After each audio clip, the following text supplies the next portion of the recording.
মৰমৰ ছাত্ৰ ছাত্ৰীসকল, তোমালোকক আমাৰ চেনেল RJ এডুইনফলৈ স্বাগতম জনাইছোঁ। আজি আমি নৱম শ্ৰেণীৰ 2 নম্বৰ পাঠ মানৱ বৰ্ণনা। এই মানৱ বৰ্ণনা কবিতাটি আমি আলোচনা কৰিম। এই পদ্যটি লিখিছিলে চন্দ্ৰকুমাৰ আগৰৱালাদেৱে। চন্দ্ৰকুমাৰ আগৰৱালা ৰোমান্টিক যুগৰ এগৰাকী শ্ৰেষ্ঠ কবি আছিল। এতিয়া এই মানৱ বৰ্ণনা কবিতাটোৰ জৰিয়তে এক উদাৰ মানৱতাবাদ প্ৰকাশ পাইছে।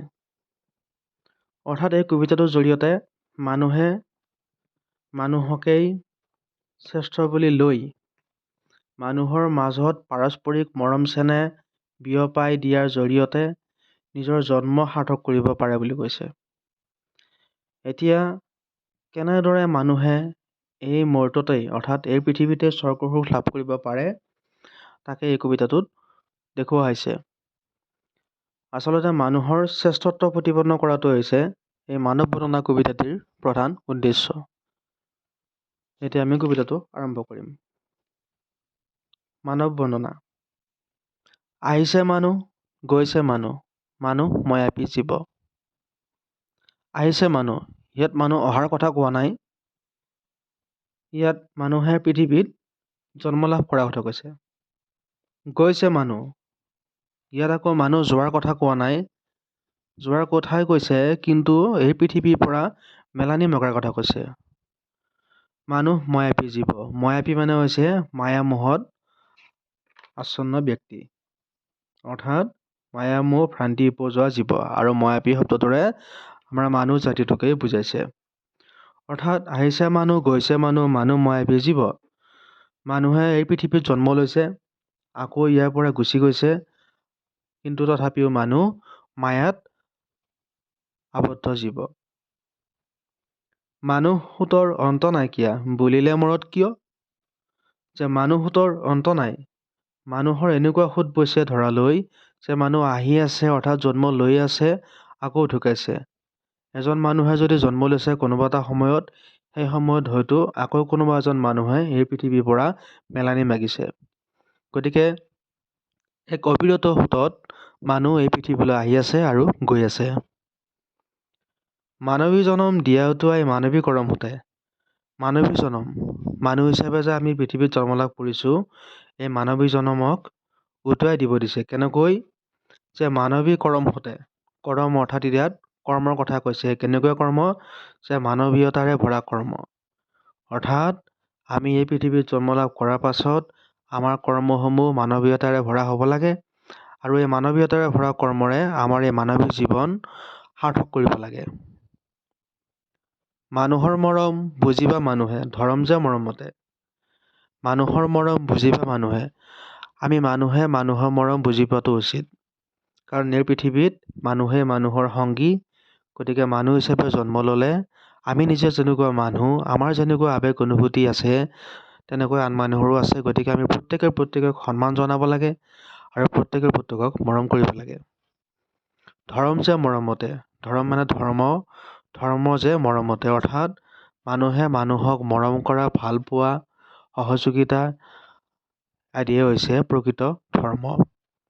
মানুহে লগ, মানুহে সংগ, মানুহে পৰাৎপৰ। কি বুলি কৈছে? যে মানুহে লগ, মানুহেই মানুহৰ লগ ক'ত? এই পৃথিৱীত। মানুহে সংগ, মানুহে মানুহক সংগ দিব লাগিব। মানুহে মানুহৰ বন্ধু, মানুহে মানুহৰ সহযোগী। ক'ত সহযোগী? এই জীৱনৰ যাত্ৰাত। মানুহে পৰাৎপৰ, মানুহকে পৰাৎপৰ বুলি কৈছে। পৰাৎপৰ মানে হৈছে শ্ৰেষ্ঠতকৈ শ্ৰেষ্ঠ, পৰম সত্য। অৰ্থাৎ এই ধৰাত চন্দ্ৰকুমাৰ আগৰৱালাদেৱে মানুহকেই শ্ৰেষ্ঠ ঠাই দিছে। অৰ্থাৎ মানুহে সকলোকৈ শ্ৰেষ্ঠ। গতিকে মানুহে মানুহৰ লগ হ'ব লাগিব, মানুহে মানুহক সংগ দিব লাগিব, অৰ্থাৎ মানুহে মানুহৰ মাজত সহযোগিতা বুজা পৰাৰে জীয়াই থাকিব লাগিব।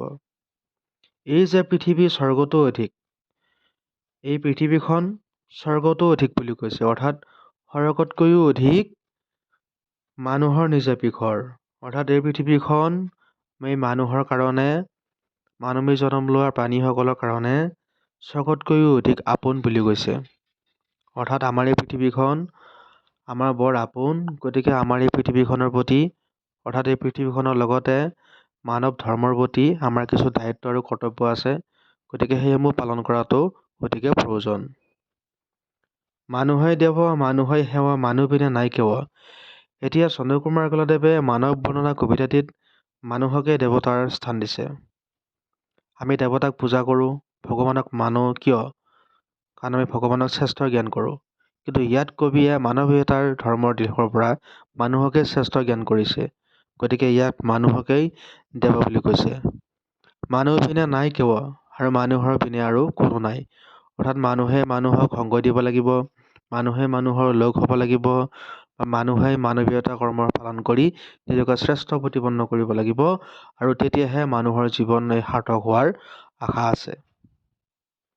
কৰা কৰা পূজা পাদ্যৰ ঘৰলৈ জয় জয় মানৱ দেৱ। কৰা পূজা কৰিব দিছে কাক? মানুহক। কিয়? কাৰণ কবিয়ে মানুহকেই শ্ৰেষ্ঠ বুলি কৈছে। পাদ্যৰ ঘৰলৈ জয় জয় মানৱ দেৱ। ভগৱানক যেনেকৈ আমি সেৱা সৎকাৰ কৰোঁ, পূজা পাতল কৰোঁ, ঠিক তেনেকৈ মানুহকো পূজা কৰিব দিছে, যিয়ে মানৱ দেৱৰ জয়ধ্বনি কৰিব, যি মানৱতাৰ জয়গান গাব, যি মানৱী জীৱন লাভ কৰাৰ সাৰ্থক হ'ব। গতিকে খুব এইটো এটা সুন্দৰ কবিতা।